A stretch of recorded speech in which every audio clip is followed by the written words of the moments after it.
Bienvenue à tous, vous êtes à l'écoute de la Voix du Père, votre dévotionnel de méditation quotidienne, rédigé par le prophète Eliezer Amos. Le thème d'aujourd'hui est « Ce qu'on ne vous a jamais dit sur la Pâque ». Le prophète nous explique « Pâques est la plus grande fête de l'Église ». Car c'est la célébration de la résurrection de notre Seigneur Jésus-Christ, sans laquelle notre foi n'aurait pas lieu d'être. Selon 1 Corinthiens 15 au verset 17, il est écrit « Et si Christ n'est pas ressuscité, votre foi est vaine, vous êtes encore dans vos péchés. » En effet, la résurrection impose un cachet divin sur tout ce que le Seigneur a dit et fait durant son ministère terrestre. Elle est une attestation de sa divinité. C'est pourquoi Romains 1 verset 4 nous dit « Et déclaré fils de Dieu avec puissance ». Selon l'esprit de sainteté, par sa résurrection d'entre les morts, Jésus-Christ, notre Seigneur. Il est donc vital pour le peuple de Dieu de comprendre le sens profond de cette saison pascale. Parlons tout d'abord de la mort de Jésus. Sachez qu'il y a deux types de mort. Premièrement, la séparation de l'esprit de l'homme de son corps. Lorsqu'on dit dans le monde physique que quelqu'un est mort, cela signifie que son esprit humain s'est retiré de sa demeure physique qui est le corps.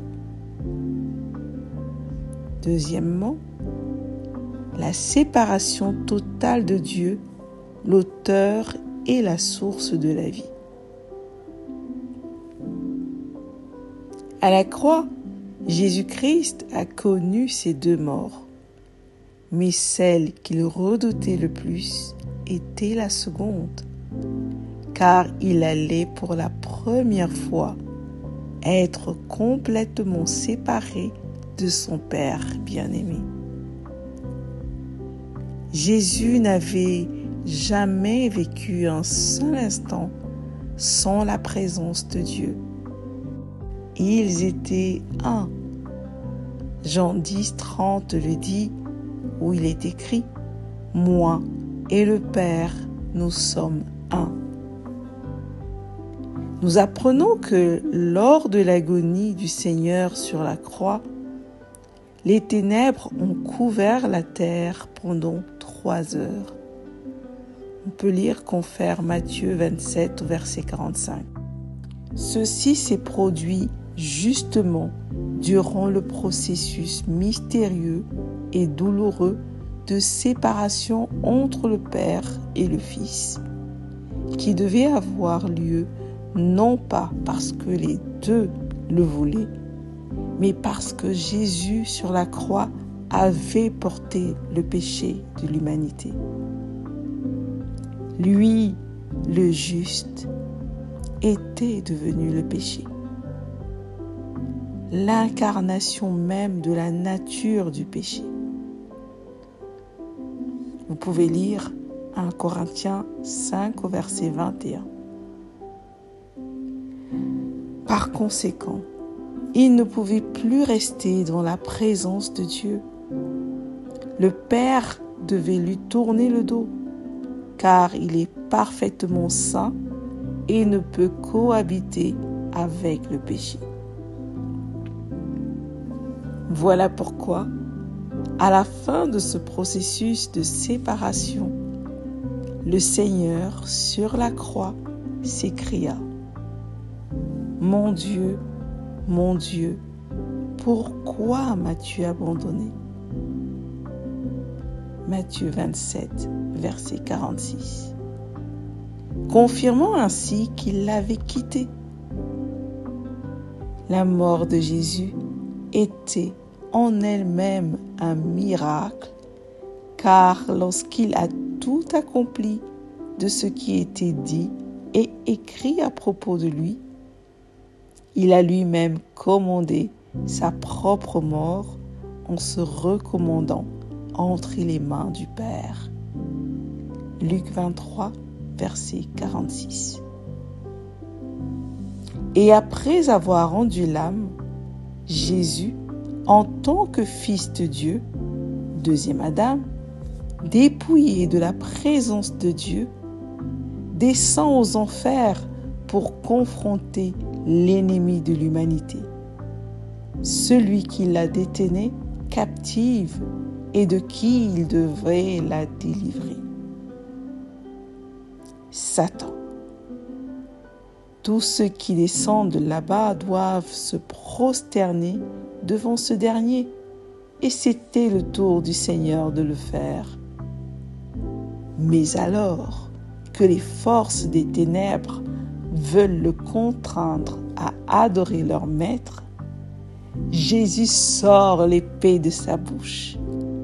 Apocalypse 2 au verset 16 et 2 Thessaloniciens 2 au verset 8. Et soumet le diable, l'assujettit et le neutralise par sa parole. Le fait tomber sur ses genoux, à ses pieds, et lui arrache les clés de la mort et du séjour des morts. Apocalypse 1, verset 18 et Colossiens 1 au verset 15. Ainsi que l'autorité du premier Adam qui lui avait été léguée lors de la chute. Soudain, l'enfer et tous ses habitants reconnaissent et se prosternent devant leur nouveau maître et Seigneur. Il va et libère les captifs, c'est-à-dire tous les saints de l'ancien temps, ceux qui avaient cru en lui et sont morts dans l'espérance de son salut avant qu'il ait tout accompli. Plusieurs d'entre eux entrent dans la ville de Jérusalem et se laissent voir de ses habitants. On peut lire dans Matthieu 27, versets 52 et 53. Après 3 jours et 3 nuits dans le tombeau, le Saint-Esprit descend du ciel sous la forme corporelle d'un ange, ressuscite le corps du Seigneur, conquérant de la mort, roule la pierre du tombeau et s'assoit dessus. Dès ce moment, tous ceux qui croient en lui ne sont plus ses serviteurs ou disciples, mais ses frères, car ils sont passés de la mort à la vie en lui et vivent une nouvelle vie reçue de lui. Lisons dans Jean 20 au verset 17. Mais va trouver mes frères et dis-leur que je monte vers mon Père et votre Père, vers mon Dieu et votre Dieu. De Romains 6, verset 4 dit également: Nous avons donc été ensevelis avec lui par le baptême en sa mort, afin que, comme Christ est ressuscité des morts par la gloire du Père, de même, nous aussi, nous marchions en nouveauté de vie. Vous devez savoir que juste par la mort du Seigneur sur la croix, le pardon des péchés était disponible pour tous. Donc c'était suffisant pour que nous soyons pardonnés. Mais Dieu voulait plus, et ce plus ne pouvait être accompli sans la résurrection. Dieu voulait nous donner sa vie et nous élever à son rang divin, afin que nous devenions des participants à la nature divine. 2 Pierre 1, verset 4. Oui, Jésus-Christ est mort, mais il est ressuscité et vivant aujourd'hui. Nous sommes les fruits de sa résurrection et il nous envoie annoncer à toute la création qu'il a rendu disponible la vie éternelle à quiconque croit en lui. Il nous a mandatés de cette glorieuse bonne nouvelle et nous a donné la puissance et l'autorité pour la démontrer par son esprit. Désormais, célébrez Pâques à la lumière de ces révélations. Gloire à Dieu. Confessons ensemble. Je suis morte au péché et vivante pour Dieu en Christ Jésus.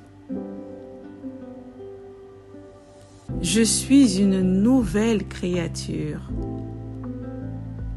un pur fruit de la résurrection de Jésus-Christ. Il a fait de moi sa justice et je vis dans la conscience et la manifestation de cette réalité. Alléluia. Prions. Père aimant, merci de m'avoir aimé d'un amour suprême, au point de faire un don suprême pour mon salut, celui de ton Fils Jésus. Je suis reconnaissante pour la vie en abondance que j'ai reçue en lui. Et pendant que nous célébrons Pâques, je contemple les exploits et les merveilles de ton amour accomplis à travers la passion, la mort, le séjour aux enfers et la résurrection de ton Fils bien-aimé. Je te suis éternellement reconnaissante. Au nom du Seigneur Jésus-Christ. Amen. Merci d'avoir médité avec la Voix du Père.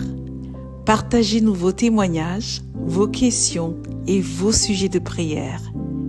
Devenez partenaire de notre ministère et contribuez à diffuser la parole de Dieu jusqu'aux extrémités de la terre.